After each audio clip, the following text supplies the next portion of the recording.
As NATO member states are getting ready for their summit in Chicago this week, a report surfaced blaming the alliance for dozens of civilian deaths during its military campaign in Libya. New York-based Human Rights Watch has called for a thorough investigation of the potential attacks, which NATO has refused to comment on. Let's talk now with Vincent Michalski from the Human Rights Watch. He joins us from Berlin.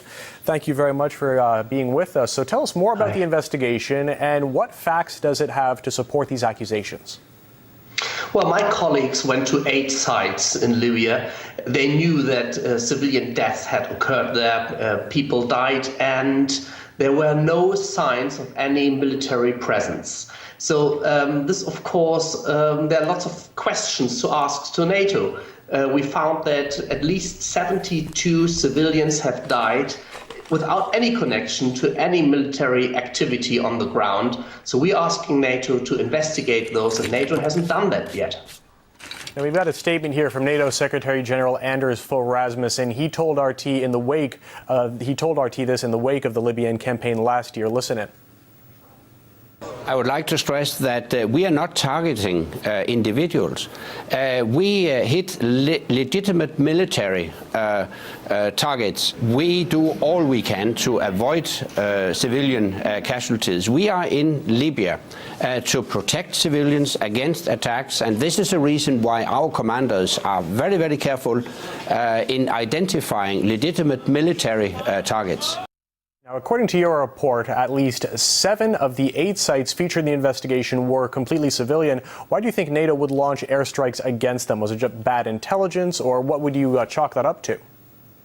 Well, this is the really big question, and NATO should answer this question. And we don't understand why they refuse to answer those, because, I mean, NATO did actually, if you can say so, a very good job in limiting civilian casualties. They used precise smart guns and smart weapons that would target only really military sites. But in this case, in 7 out of 8 sites at least, we found that this was not the case, and we don't understand why NATO is not doing any investigation. It's obliged to do that.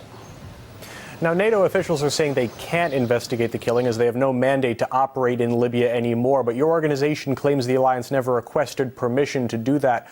Why is that? Well, I can't answer that question. We asked NATO to investigate it. NATO sent us to the States. The States sent us back to NATO. And so we are kind of are trapped in a bureaucratic machinery there, and NATO really is obliged. They need to investigate those killings. They have to ask the transitional government in Libya to get some people on the ground to do that. It can't be that difficult. Now, how do you foresee this all shaping out? Do you think NATO will eventually conduct an investigation into this, or how do you see this playing out? Well, we hope so. We hope that our report now and the media presence we have now will press NATO to do so and press the member states to actually go for it. They need to give an answer because according to the law of war, they have to do that. Now, Human Rights Watch has said that the alliance was trying to minimize civilian casualties. Do you think that the price Libyans paid for getting rid of the Gaddafi regime is justified?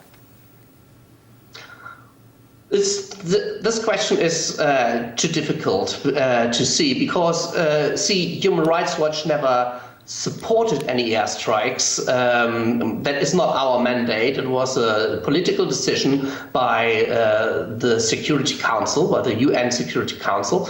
And but given the extent of bombing, they did a good job in minimizing the civilian casualties, and that's why we don't understand why they don't investigate these cases. What's there? What's behind there? Why did they actually hit those civilians? Also, the guns have cameras, the pilots have infrared cameras. They should have seen that there was no military on the sites.